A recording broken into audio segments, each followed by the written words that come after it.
General begitu ya. Nah kemarin sempat juga saya malam hari berikutnya datang lagi ke Walk of Fame. Hollywood, mantap. Nah, karena di antara tujuan yang pengen saya lihat di Hollywood adalah Hall of Fame-nya Muhammad Ali petinju.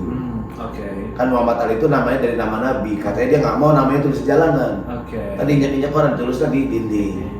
Nah itu saya sering pakai buat ceramah tuh. Kan di Indonesia siapa yang kenal Muhammad Ali? Iya. Muhammad Ali kalau bertinju dulu sekolah libur karena gurunya nggak masuk. Gurunya nggak masuk. Tapi Ustaz sudah lihat itunya apa? Udah foto di situ juga. Foto, jadi ada bukti video. Ya, bukan hanya hoax ya. Hoax. Benar. Oh, ternyata memang Muhammad Ali mengajarkan kepada kita bagaimana memuliakan nama Nabi Muhammad. Dia mu'allaf, namanya nama Nabi Muhammad, nggak mau ditulis di bawah, ya kan, dimuliakan. Paling gede lah gitu. Semua bintang-bintang Hollywood di trotoar. Ya, Muhammad Ali di dinding. Ustaz lihat nama Imus nggak di bawah kan? Ada cuma kalingan. Orang Meksiko jualan. Ditutupi orang Meksiko. Orang Meksiko jualan ini yang jago rebus. Jago rebus. Itu udah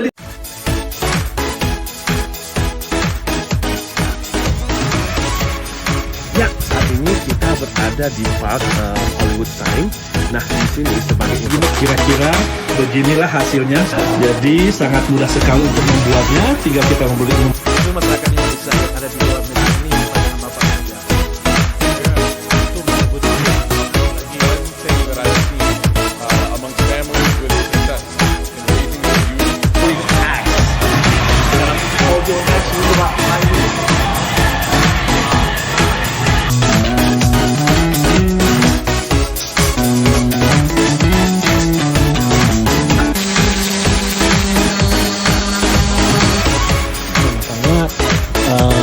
Ikutin terus video saya, nanti kita akan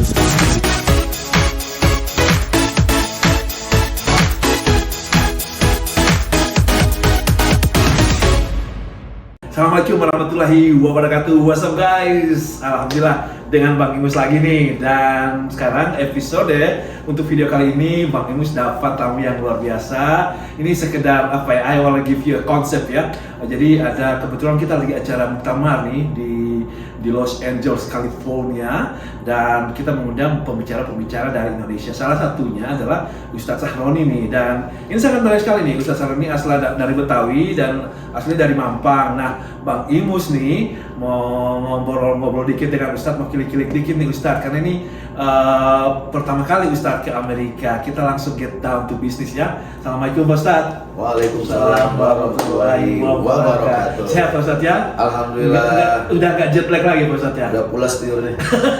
Pulas tidurnya ya. Hari pertama tidur sebentar, bangun lagi, tidur bangun. Sekarang nggak bangun. Alhamdulillah Pak Ustadz, gimana? Ini pertama kali ke Amerika Pak Ustadz ya? Ya baik, bismillahirrahmanirrahim. Saya Sahroni Mardani, bukan hari ini. Sahroni Mardani itu bukannya di Jakarta Selatan? Iya, Jakarta Pusat? Betul. Oke, jadi Mardani nama ayah saya. oh nama ayah, oke. Ya, Sahroni Mardani. Jadi ini pengalaman pertama saya ke Amerika. Oke. Ya kan? Dan bayangan saya, dan mungkin juga semua orang yang belum pernah ke Amerika, itu ya kayak kita nonton film Hollywood lah. Oke. Mobil ngebut, nabrak gitu terus. Pokoknya nggak marah orang itu. Nah, pertama pengalaman buat saya adalah pengalaman ngambil visa di Kedutaan Amerika. Gimana tuh Pak Ustadz? Karena menurut beberapa orang, termasuk visa yang paling susah tuh visa Amerika. Oke. Sehingga dalam bayangan saya tuh, aduh apa yang harus saya persiapkan gitu kan. Adalah agen yang ngurusin visa. Kalau saya sih menyarankan buat teman yang mau ke Amerika bisa sih ngurus sendiri. Cuma kalau lewat agen rasanya jadi lebih mudah. Oke. Karena diajarin begini gitu. Sama agennya ini diajarin. Terlebih bagi yang pertama kali datang ke Amerika. Iya. Isi online, isinya apa, persiapannya apa gitu. Singkat cerita dalam pikiran, susah banget nih ngambil visa. Singkat diurus, di hari yang disepakati, ya kan, saya datang ke Kedutaan Amerika. Situ ada doa yang diajarin di Quran tuh. Oke. Allahumma la sahla illa ma ja'altahu sahla wa anta taj'alul hazna idza syi'ta sahla. Ya Allah, tidak ada yang mudah kecuali yang Kau bikin mudah. Dengan izinmu ya Allah, segala yang sulit berubah jadi mudah. Saya yakin dengan doa itu. Saya baca tuh, ya kan? Saya ke kedutaan Amerika kan, itu saya nggak punya PC kan saya. Oh. Langsung kelopak-kelopak gitu kedutaan. Oke. Ini kalau di wawancara begini nih. Oke. Kalau mau sebanyak tadi dikit mau sujud. Oke. Oke, punya undangan cancel. Gara-gara COVID. Pas saya datang ke Amerika baca doa tadi Bismillahirrahmanirrahim ya kan, biasalah ikuti prosedur kan. Nah, begitu interview, saya langsung saya lihat wah yang interview orang Amerika boleh. Oke. Coba baju batik. Oh, oke. Nah, berarti kan dia cinta Indonesia. Cinta Indonesia dong. Langsung saya selamat pagi. Oke. Morning, selamat pagi. Wah, Ustaz langsung good morning kita keluar gitu. Selamat pagi, saya bilang Oke. selamat pagi. Dia lihat saya mau bahasa Inggris mau kemana, mau ke Amerika, bahasa Inggris ada muktamar. Bukannya Christmas, ya kan akhir tahun, masa kamu ada orang Islam ingin muktamar? Oke. Saya bilang itu undangan. Oke. Dia lihat saya, kemudian pernah ke negara mana aja, saya kasih paspor yang lama. Oke. Dilihat, langsung kamu kurang dari 3 menit. Langsung. Alhamdulillah. Langsung. Itu doa ya. Tanya. Doa itu. Selain juga mungkin saya nggak tahu mereka nilai apa gitu, mungkin apa saya yang Ganteng gitu ya. Hollywood. Hollywood. Ini cocok nih ke Hollywood kayak cek gitu ya. Mungkin pas nonton itu ada kayak Brad Pitt gitu. Gantiin Brad Pitt nanti. Oh ini feature Brad Pitt ini. George Clooney. Oh lewat George Clooney. Cuma 3 menit lah kira-kira. Alhamdulillah. Kemudian saya dapat kertas putih kan. Oke. Anda disetujui. Kemudian diurus oleh agen itu dan saya dapat visa Amerika. Oke, jadi memang walaupun lewat agen Ustaz tetap interview sendiri. Interview sendiri. Agen itu fungsinya hanya memberitahu kali-kali Iya, apa yang mesti dengan dilakukan. memudahkan urusan, Memudahkan. ngajarin ngisi aplikasi segala macam. Apa saja yang dibutuhkan dan sebagainya. dibutuhkan. Oke. Alhamdulillah itu mungkin berkat doa kali Pak. Kalau saya Iya, lihat doa. doa jadi Anda Allah itu yang Plus memudahkan. tampang yang Wah, gitu. harus pakai skin scale ini kayaknya. Oke, setelah sampai di Amerika, Nah, sampai di Amerika, saya pun sebagai orang yang belum pernah ke Amerika, bayangan Amerika itu ya kayak di film-film tadi kan. Nah, tapi memang dibandingkan kita ke negara lain, kayak Eropa, saya pernah ada safari dakwah ke Jerman, Oh, Jerman, Korea, oke. beberapa negara gitu. ke Korea juga, Korea, main drama juga di sana. nah, saya sempat. Oke. Nah, singkat cerita, memang lebih rumit dibandingkan negara lain. Di bandara kan, saya kebetulan naik Turki saya Oke. main. Dari Jakarta ke Turki, di Turki pun beda dengan gate-gate kalau kita ke negara manapun. Di Turki masih, karena sekarang pandemi, saya udah bawa PCR dari Jakarta. Oke. Tapi sampai di Turki saya harus antigen. Again. Harus antigen lagi. Dan itu kan gambling gitu. Hmm. Artinya, nauzubillah min dzalik, kalau tiba-tiba saya positif, kan saya di karantina. Right. Artinya memang bepergian di tengah kondisi pandemi banyak gamblingnya. Artinya kalau memang nggak butuh banget sih, pendapat saya pribadi ya, Right. mendingan gak usah berangkat dalam kondisi pandemi ya, karena saya diundang menghadiri acara muktamar, jadi saya Bismillah antigen di Turki bayar 175 lira. Oke. Bukan hanya saya, semua penumpang kaget waktu itu yang penumpang yang Akan connecting Amerika. gitu kan, yang transit. Itu aturan baru mungkin itu. Mungkin semua udah menunjukkan PCR, cuman nggak semua harus antigen. Oke. Akhirnya dapat antigen, baru kita ngantri di gate. Masuk di gate pun ditanya mana antigennya.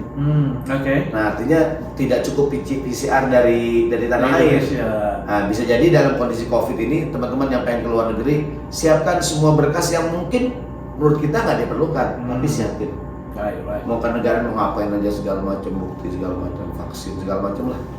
Nah, saya akhirnya masuk ke ini dari Turki sampai ke Los Angeles. Oke. Ya. Mau ya minimal kita bisa lah bahasa Inggris walaupun Yes, seetik gitu. Alright. Saya punya teman dulu waktu di pesantren itu, pokoknya dia mau ke Mesir, saya di Mesir dulu. Kayaknya bilang begini, pokoknya kamu kalau di pesawat bilang aja yes. Supaya cepet. Terus Akhirnya di pesawat tanya, dia katanya di pesawat di mana gitu kan. Ditawarin minuman dia. Oke. Yes. Dia nggak tahu tuh minuman apaan. Begitu turun, puyeng pasti. Tapi Ustaz gitu nggak tadi? Enggak. Akhirnya saya dari ini Istanbul sampai di Los Angeles. Sampai Los Angeles jam berapa ya? Malam maghrib. Ada yang jemput saat. Ya, ini jemput ada Pak Taufik jemput saya. Nah, juga penting nih, kalau mau keluar negeri beli paket internet dari tanah air. Karena walaupun di bandara katanya ada wifi, kita kan nggak tahu. nggak secepat itu bisa dapat jaringan wifi. Oke. Jadi pastikan bahwa handphone kita punya paket Ada yang paket kita beli dari ya? tanah air. Oke. Ya kan? Karena sulit juga menghubungi dan ada pulsa. Kalau seandainya internet nggak ada, kita bisa telepon dengan pulsa yang kita punya. Oh, oke. Gitu. Nah, karena Itu kita- paket internet Pak Ustadz ya, bukan paket pulsa. Iya, paket internet. Paket internet. Plus kalau bisa punya pulsa juga. Karena kadang-kadang meski punya paket internet kan nggak semudah itu langsung ketemu jaringan. Nah, saya kebetulan telepon yang jemput saya tuh pakai telepon biasa karena saya buka internet nggak bisa gitu. Di Turki paket saya kepake, di Amerika nggak pakai gitu. Oke. Nah, ini saya telepon biasa ketemu yang jemput di 8D saya lupa masalah. Nah, dia ketemu yang jemput, saya alhamdulillah. Alhamdulillah. Jadi nasihat juga buat yang katanya kalau ke Amerika jangan bawa yang aneh-aneh maksudnya makanan. Oke. Apa. Bisa bawa apa dari? Saya sih nggak apa-apa. Begini orang Betawi itu. Oke. Di Betawi itu ada makanan namanya sagon, tuh nggak sagon? Sagon apa tuh Ustaz? Sagon tuh dia makanan kayak bubuk gitu, putih, kayak heroin. Oke. Kayak sagu gitu Ustaz. Sagu. Sagu. Oke. Biasanya kalau kita makan tuh ngebul, namanya sagon makanannya. Oke. Sekali-kali di Google dan makanan sagon. Sagon. Oke. Ada cerita tuh orang Betawi keluar negeri. Oke. Dia bawa sagon. Terus Di bandara, sangkain narkoba. Cobain manis. nggak jadi dilewatin sama petugasnya. Saya bilang nggak bawa apaan saya. Saya baca Bismillah aja lah akhirnya. Maksud gini, daripada bawa barang yang beresiko, mendingan jangan. Oke. Kan kadang ada orang nitip barang kita nggak tahu, ya kan? Kalaupun bukan nih isinya apa gitu. Katanya kalau saya dibilangin, Ustaz jangan bawa barang-barang yang makanan-makanan gitu kan karena takut. Nah, ini juga pengalaman yang mau ke Amerika, kopernya tuh yang biasa-biasa aja. nah orang kita kan kalau anaknya mau keluar negeri repot tuh. Apa tuh Ustaz? Iya, dibikinin ikan teri pakai kacang. Tapi Ustaz nggak sempat bawa itu ya. Buat sebulan. Tapi ada di sini begitu di muktamar ada makanan itu kan ada ditemukan di. Saya dibilang juga Pak Ustadz pokoknya di Los Angeles di Amerika Serikat makanan Indonesia Banyak ya, jadi nggak usah dandan-dandan di koper segala macam. dan saya alhamdulillah udah 5 hari di Los Angeles belum pernah makan masakan Amerika. Ustadz mesti main ke rumah saya Ustadz. Iya, dari hari pertama bihun. Bihun semua. Jadi Di Los Angeles makan bihun. Kalau ala kuliah Alhamdulillah. pengalaman mutana begini. Begitu masuk ke Los Angeles, saya kaget. Kan datang ke sini berangkat 23. Sampai di Los Angeles malam 25 Christmas kan. Saya kaget di hari pertama diajak keluar sebentar tuh ke Hollywood. Kok saya kaget kok sepi banget di Amerika. Right. Ternyata baru tahu saya di Amerika Pak Ustadz kalau Christmas itu Natal justru orang tuh di rumah katanya betul nggak? Betul Ustadz. Iya, saya bilang kok kayak kota mati itu Los Angeles, Hollywood bro. Hollywood ya. Hollywood kok sepi banget gitu. Sepi, benar. Ya apa saya salah masuk kan? Walau salah Apa saya Hollywood gitu. Tapi itu learning juga ya, kita belajar juga di situ. itu saya baru tahu. Oh ternyata kayak Idul Fitri di Indonesia. Iya. Idul Fitri di Indonesia tuh Tutup.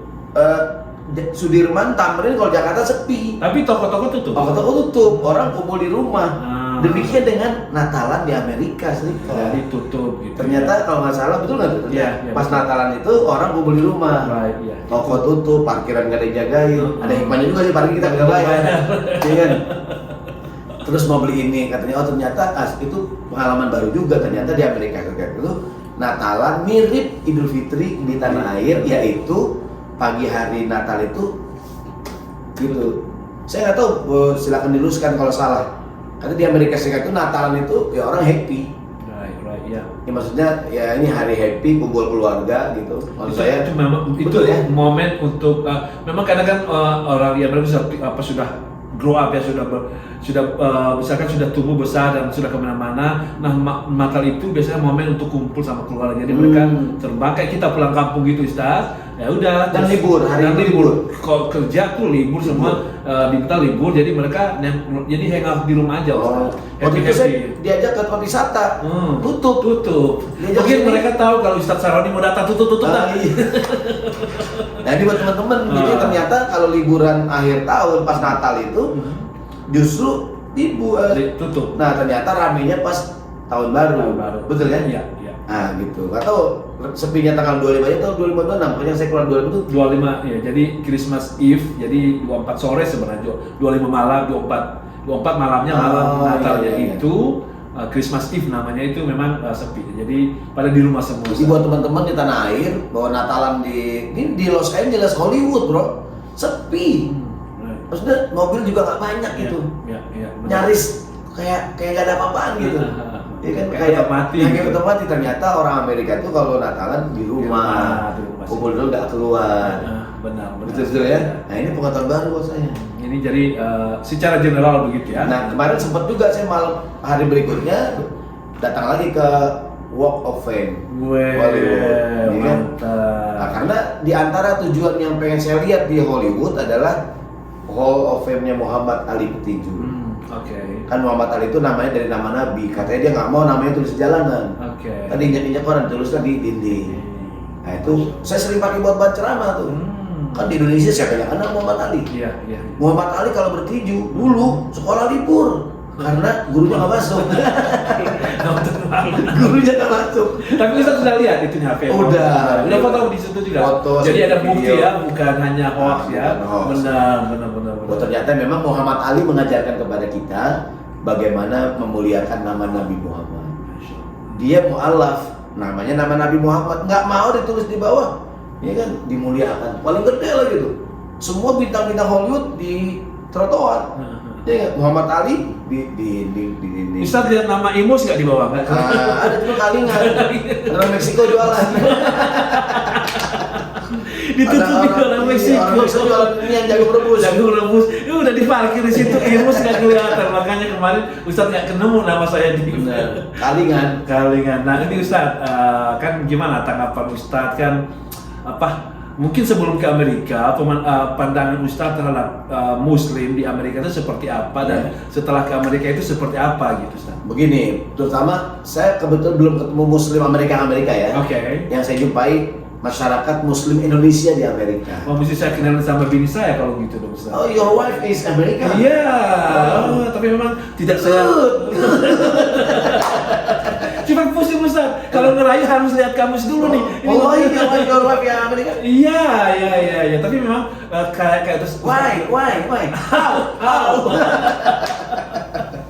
Kalau kata Ustaz bilang tadi kan nggak boleh dipamer-pamer tuh istri, nanti yang lain pada mau lagi gitu kan. She is here? Ya, she's here. Muktamar? Ya, I have 3 kids, jadi 3 anak saya dan mereka ada muktamar, ada keliling. Jadi dia tahu kalau What is her name? Diana. Diana kekasihku. Iya, jadi ada video tuh saya bikin. Diana kekasihku, bilang pada orang tuamu. Iya benar Ustaz. Jadi alhamdulillah, jadi dari Kentucky beliau, dia keluarga dari Kentucky. Tapi kita ngomong soal Ustaz ini bukan ngomong soal saya. Intinya begini, menurut saya banyak orang tuh memiliki image yang tanda quote-unquote tidak baik tentang Amerika. Ternyata banyak sekali orang yang menemukan Islamnya di Amerika. Nah, Di tanah air dia nggak berjilbab, justru di Amerika dia berjilbab. Masya Allah. Di Indonesia dia nggak sempat belajar agama, di Amerika belajar agama. Itu banyak yang, dan saya selama udah ketemu, ya kan, ada ibu-ibu cerita lah begini. Curhat gitu ya. Curhat dong mah, ya Nah. dong. Sudah dong, Pak. Mama, nama saya Haji, jangan bilang Haji. Sombong lah. Jadi nggak bilang haji jadi Jangan bilang Haji. Oke. Jadi banyak orang yang menemukan Islamnya di Amerika justru gitu. Karena begini kan katanya global paradox ya.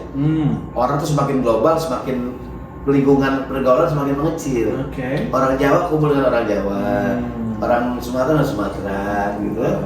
Kan global paradox begitu kan. Jadi semakin orang mengglobal tuh kecenderungannya semakin berkumpul gitu. Oke. Nah, kemudian juga tidak sedikit mereka yang di tanah air katakanlah cenderung kurang begitu dekat dengan agamanya, justru ketika di Amerika dengan komunitas ada IMSA, ada komunitas HB, ada komunitas mungkin beragam pengajian di wilayah-wilayah itu, karena rindu tanah air, kumpul ngapain ya begitu ngaji. Sampai yang saya kaget itu, ya, saya begitu kaget gitu kan saya. Kagetnya terbelalak gitu. Wow gitu. Wow. Apa yang bikin saya kaget? Banyak anak-anak Kang Imus dengan istri punya anaknya hafiz Quran. Amin. Tapi Ketika harus masuk. imam sholat subuh, saya tanya siapa tuh imamnya? Anak-anak sini Ustaz. Bacaannya bagus. Ya dia tentu ada kekurangan kelebihan lah ya. Right. Mereka masih belajar. Tapi keren banget yang di Indonesia yang mayoritas Muslim belum tentu. Ini di Amerika dia kan bisa menghafal Quran jadi imam. Bahkan ada yang apa namanya? Sudah menyampaikan kultur. Dan itu in English Ustaz ya. In English. Right. Saya juga pernah ngomong ceramah bahasa Inggris. Masih takut mereka nggak paham. Inggris kan lain. Inggris kan. Gayanya gaya Betawi, Inggris Betawi mungkin Iya. Ustaz. Oke. Bahasa Sunda, do you understand? Do you understand Atu? How are you? How are you? Tenang. Jadi apa Ustaz melihat sendiri ya bahwa Luar biasa. Jadi orang tuh menyangka yang di Amerika, sekuler. Indonesia dan Amerika paling hura-hura, Right. main-main, Las Vegas, judi, ya nggak, Hollywood. Ternyata nggak, mungkin ada juga yang begitu. Tapi justru ini bayangkan 1.300 orang hadir di Hotel Hilton di Las Vegas, bro, bikin acara. Ini saya bahkan kemarin bilang gini, ini kayak orang lagi umroh gitu. Semua orang sibuk dengan kajian, sibuk dengan ibadah, qiyamul lail. Keren menurut saya. Ya, saya siap diundang lagi tahun depan. Amin. Semoga Kang Imus mungkin kan kenal dengan panitia ya. Ya kan? Siap Ustaz. Bukan hanya diundang lagi tinggal situ Ustaz. Nah, jadi buat teman-teman di tanah air, jadi tuh kadang-kadang sesuatu tidak seperti yang kita bayangkan gitu. Kita nggak boleh suuzon, merasa nggak buruk. Oh dia ini belajar di mana dia, tinggal di mana di Amerika, pasti nggak sembahyang. Ya enggak juga gitu. Right, Yang belajar di kota Mekah pun yang nakal ada. Yang tinggal di Saudi Arabia, yang tinggal di Amerika, yang nakal ada, yang baik juga banyak. Right. Jadi orang tuh tergantung orang lah di Amerika mau menemukan hafiz Quran ada, ingin mau menemukan tempat ngaji banyak. Di negara-negara Arab pun yang Katolik itu mau jadi tempat hiburan juga ada juga tergantung orang. Ada yang kita cari. Kamu akan mendapatkan apa yang kamu cari. Ya, sesuai yang kamu cari itu ya. Ya kita sempat juga Ustaz ya, jadi sempat muktamar di Las Vegas waktu itu memang ya, dan kemudian sekarang di Los Angeles ya. Jadi memang benar saya klarifikasi bahwa ini sekarang muktamar di Los Angeles, tapi memang kita pernah muktamar di Las Vegas ya. Dan kemarin yang belum nonton video Bang Imus jalan-jalan ke Las Vegas sebelum ke LA nih, jadi Anda bisa lihat apa yang bisa Anda nikmati nanti sebelah sini nih videonya di atas ini nih. Apa yang bisa Anda lakukan di Las Vegas tanpa harus berjudi dan tanpa harus foya-foya gitu, karena memang di Las Vegas itu ada masjid katanya? Ada masjid, ada sekitar 14 masjid itu, dan ada Las Vegas ya? Las Vegas. Kota judi katanya. Itu kota judi, tapi fun fact ya Ustaz, hanya 5% orang yang datang ke Las Vegas itu untuk berjudi. Hanya 5%. 48% itu 5%. jadi 5% ini, jadi kita ngomong ini ya, visitor itu pengunjung. Berarti 95% dong. Nah, jadi 5% itu yang memang niatnya berjudi, oke? Kemudian ada yang 48% itu niatnya jalan-jalan. Holiday. Jadi kayak vacation gitu ya, vacation. Nah itu termasuk shopping, makan gitu ya itu. Kemudian yang sisanya lagi ada sekitar 11% something. Itu konferensi Ustaz. Jadi itu perusahaan-perusahaan di Amerika. Bisnis. Jadi mereka suka ngirim karyawan-karyawanya itu konferensinya di Las Vegas karena tempatnya murah, pesawat juga murah. Jadi memang Las Vegas itu pingin bawa orang Amerika tuh datang ke kotanya dia, diiming-imingi tuh supaya makanya dikasih tiket pesawat murah, kadang dikasih hotel gratis gitu. Jadi memang dipancing supaya dia main judi gitu. Padahal memang gitu. Tapi ada juga yang tergoda untuk main judi dan sebagainya. Tapi again pilihan hidup Ustaz. Jadi Ustaz bilang tadi yang mungkin harus kita bawa Ustaz ke Las Vegas nih, harus lihat tuh Las Vegas seperti apa kan. Tapi memang saya buka biji kan. Iya. Tapi memang memang tempat judi, tiap hotel itu ada kasinonya ya, ada. Begini ada ungkapan dalam bahasa Arab, a'rifu syarra la lisyarri walakin litawaqqihi man la ya'rifu syarra waqa'a fihi. Artinya aku mengetahui keburukan bukan aku ingin mengerjakannya. Ya kan? Karena agar aku tidak terperosok ke dalamnya. Siapa yang tidak mengetahui keburukan, kemungkinan dia jatuh gitu. Jadi kita narkoba perlu tahu juga bukan buat kita nikmati, agar jangan sampai terjerumus. Right.